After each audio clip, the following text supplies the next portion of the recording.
Is there like, can you name one of those most common issues that couples are having?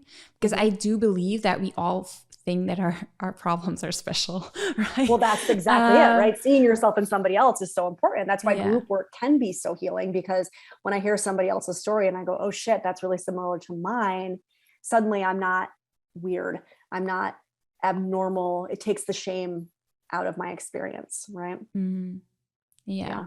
I would say that when we talked about attachment styles, I think different attachment styles is a big one that happens to come to us a lot. I think that codependency in relationships comes up a lot. Codependent behaviors.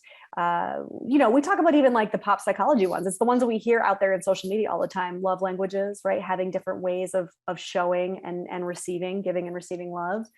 And so we really just go through all of the different fighting, right? We cover how to fight and not fight in the book.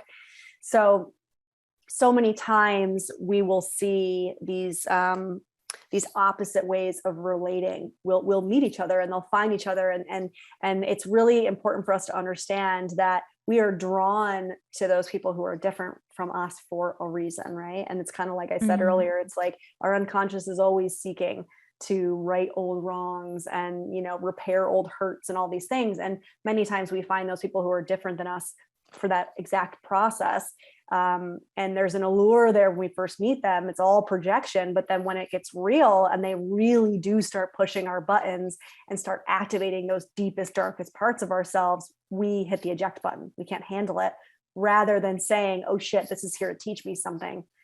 Can I take the challenge and really lean into how this person's more anxious way of relating is activating my more, avoidant way of relating? Or why am I so uncomfortable giving my partner words of affirmation?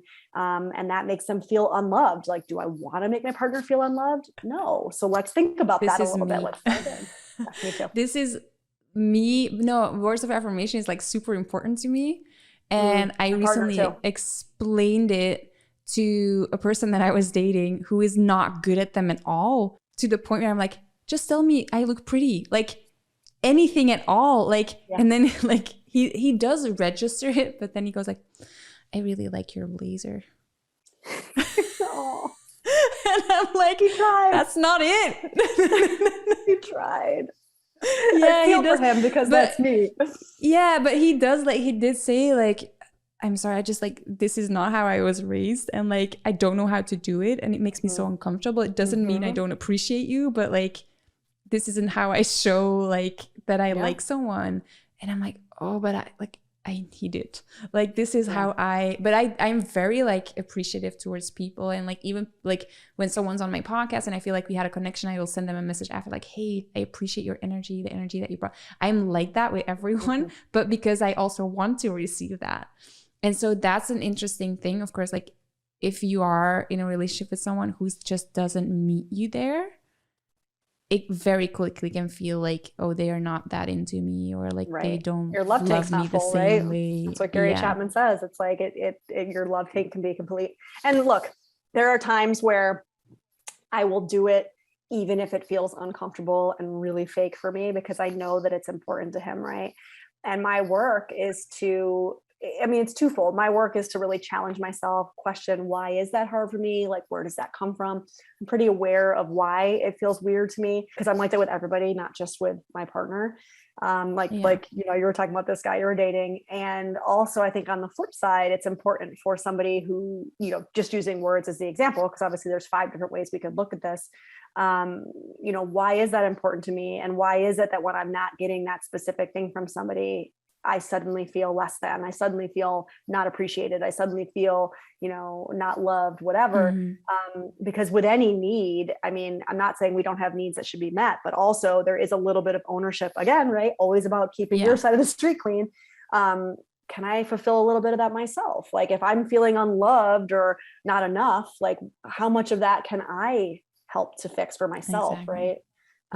Before expecting somebody else to fill that for me all the time. Yeah, that for me especially was like an eye opener. And like then for me, luckily, like I do have like a little bit of knowledge of like what are my love languages, like what's my attachment style. And so when I started noticing it, I was like, And then I did go like, okay, how can I make myself feel more appreciated? And why am I expecting this person to like do that with words of affirmation when maybe they show it in a different way? But it's also a legit question for me now to myself, like, okay, how important is this gonna be like in the long run? And am I actually gonna be able to live like without it, right? Because that's also very like a very real possibility. And so that's something like I'm very like, I agree completely with the fact that you have to look inwards, but there's also certain things where I'm like, you just have to find someone as well that There's at an least and. meets you halfway, right? Yeah. I mean, my partner asks himself this all the time, like, can I do this? And I'm like, I will continue to show up and I will try my best, and I'm not going to do it perfectly. And there's going to be times when I forget. And then our responsibility with being the person who has the need is to continue to say, I have this need. Right. And so that's another really hard thing for people to understand, is that you will forever and ever until the end of time have to express your needs, period. I don't care if you're in a relationship with somebody for 20 years, you don't ever lose the responsibility of communicating your needs. That's always going to be your responsibility. And if you expect the other person to just need it without you having to say it, you are setting yourself up for failure. You're setting them up for failure. You're setting your relationship up for failure. And that goes for friendships, that goes for, familiar relationships, whatever. We have this kind of false belief that other people should just know. And it's a false belief for a reason. They are their own human being with their own beliefs, and as are we. Yeah. And I especially think that we have that belief if we've been with a person for a while, because then it becomes, you should know by now. You should know by now. All the time. All the time. Yeah. That's a good reminder of like, even if it's 20 years, like you still have to like communicate your needs. Wow. If you liked the video, be sure to hit the like button and don't forget to subscribe to my channel for more content on recovering from codependency and moving more towards interdependency in your relationships.